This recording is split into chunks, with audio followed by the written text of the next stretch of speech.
So I was saying the other day, I was discussing the other day about how there are many genocides that are going on around the world, and some of them are avoidable. All of them are, they are all avoidable.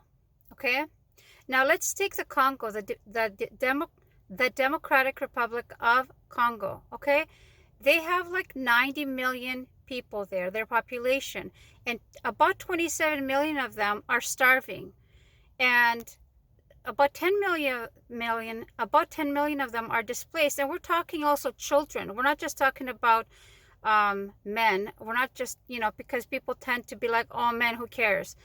Not me, but others.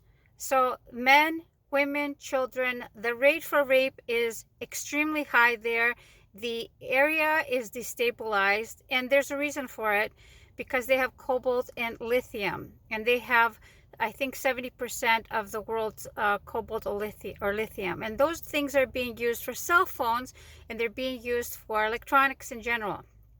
Now, I was looking at the UN's Environment Program, and on their front page about the Congo, they're talking about, is the fact that they have lithium and cobalt there a curse and a blessing? So lighthearted, it's a blessing, of course, but the reason it can be considered a curse is because the Western civilizations are the reason why the area is destabilized. They keep the area destabilized, and consequently, people starve. People do not get paid enough. There aren't human rights being observed. The quality of their life is not good, and there's a reason for it, because as long as you keep people busy trying to scrounge around for food and for shelter and for health care and for taking care of your children, they're not going to be busy looking to see what these corporations are doing or what their governments are doing, okay?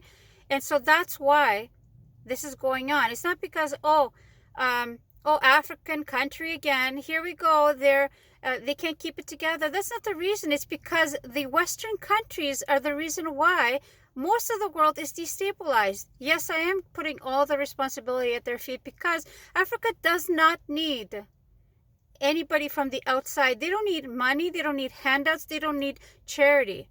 They could just close their doors and be really successful and functional, high functioning societies. But the Western civilizations, and I use heavy quotes here, they just won't let them be. They won't let them be free from the things that'll keep you busy so you don't look to see what they're doing.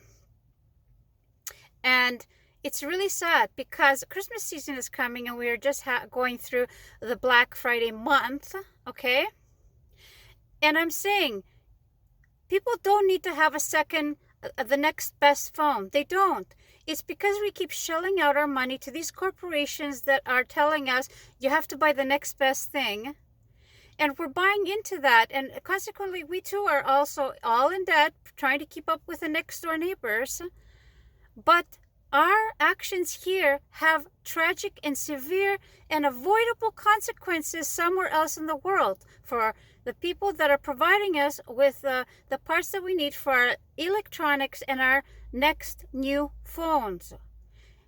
And on top of that, we're celebrating Christmas, right? So Christmas is supposed to be the birth of Jesus, which we all know by now. It's been debunked as being around Christmas time. It's not. It's probably more likely spring or summer, around there.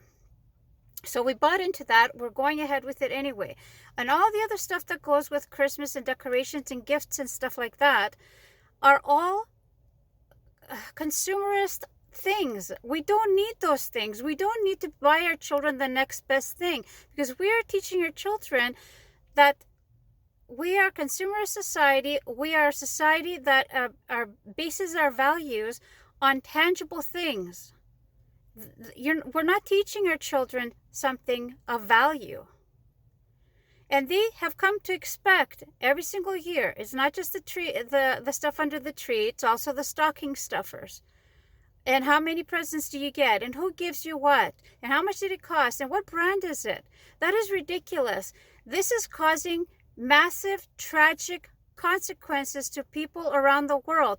When we go to the store, when we buy stuff for the next best thing, it causes tragedy to other people.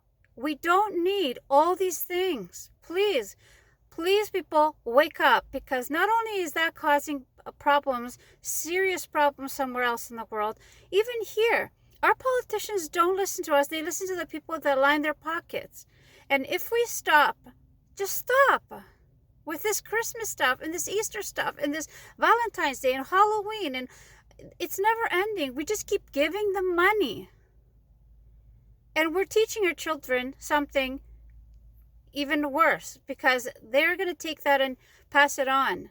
We're missing the whole point of Christmas. We're missing the whole point of Easter. We're missing the whole point of all of these holidays, and are completely obsessed with the buying of things and things that have no value. And then what? In 6 months, we're going to be purchasing another next best thing. And so show our politicians that you can hold back, because they're not listening to us with our votes. They're listening to us with the money that we spend. And they're not going to listen to us with the money that we don't spend. They're going to listen to the corporations that are not going to get our money this year. Please, can we make this year the worst year ever for consumerism? Can we make this the worst year for spending money for Christmas? And can we do something more of value? People's lives are counting on you.